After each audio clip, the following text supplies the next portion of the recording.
സ്വകാര്യ നഴ്സിംഗ് കോളേജിലെ merit seat അട്ടിമറിയിൽ vigilance അന്വേഷണത്തിന് ശുപാർശ. നഴ്സിംഗ് കൗൺസിൽ രജിസ്ട്രാർക്കെതിരായ അന്വേഷണത്തിന് ആരോഗ്യവകുപ്പ് മന്ത്രി ശുപാർശ നൽകിയ രേഖകൾ 24 ലഭിച്ചു. മെറിറ്റ് സീറ്റ് അട്ടിമറി വാർത്ത 24 ആണ് പുറത്തു കൊണ്ടുവന്നത്. കഴിഞ്ഞ ഡിസംബർ 20-ന് നഴ്സിംഗ് കൗൺസിൽ രജിസ്ട്രാർക്കെതിരെ അംഗങ്ങൾ ആരോഗ്യമന്ത്രിക്ക് പരാതി നൽകുന്നു. ജനുവരി 9-ന് ഇതിൽ ആരോഗ്യമന്ത്രി ഇങ്ങനെ കുറിച്ചു: സമഗ്ര അന്വേഷണം നടത്തുക. വകുപ്പിന്റെ പരിധിയിൽ നിൽക്കുന്നതല്ല അന്വേഷണം എന്നതുകൊണ്ട് വിജിലൻസ് അന്വേഷണത്തിന് ആഭ്യന്തര വകുപ്പിന്റെ സഹായത്തോടെ നടപടി സ്വീകരിക്കുക.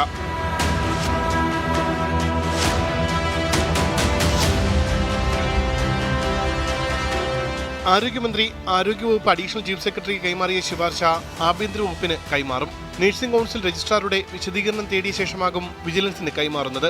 സ്വകാര്യ നഴ്സിംഗ് കോളേജുകളിൽ കൗൺസിൽ നടത്തിയ പരിശോധന, അംഗീകാരം, അധികം സീറ്റുകൾ നൽകിയതിൽ എല്ലാം ആരോപണങ്ങളുണ്ട്.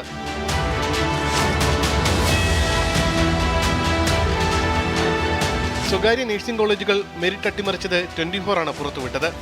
പിന്നാലെ വാളകം മേഴ്സി കോളേജിന്റെ സീറ്റ് വെട്ടിക്കുറയ്ക്കുകയും അഡ്മിഷൻ നിബന്ധനകൾ കർശനമാക്കി ആരോഗ്യവകുപ്പ് ഉത്തരവിറക്കുകയും ചെയ്തിരുന്നു. പിന്നാലെയാണ് ആരോഗ്യമന്ത്രി വിജിലൻസ് അന്വേഷണത്തിന് ശുപാർശ ചെയ്തത്. നഴ്സിംഗ് കൗൺസിൽ രജിസ്ട്രാർക്കെതിരെ നൽകിയ പരാതിയിലാണ് ഇപ്പോൾ വിജിലൻസ് അന്വേഷണത്തിന് ശുപാർശ ചെയ്തിട്ടുള്ളത്. എന്നാൽ നഴ്സിംഗ് മെറിറ്റ് സീറ്റ് അട്ടിമറിക്കാൻ നടത്തിയ എല്ലാ ക്രമവിരുദ്ധ ഇടപെടലുകൾക്കെതിരെയും അന്വേഷണം ഉണ്ടാകേണ്ടതുണ്ട്. ഉമേഷ് ബാലകൃഷ്ണൻ, 24, തിരുവനന്തപുരം.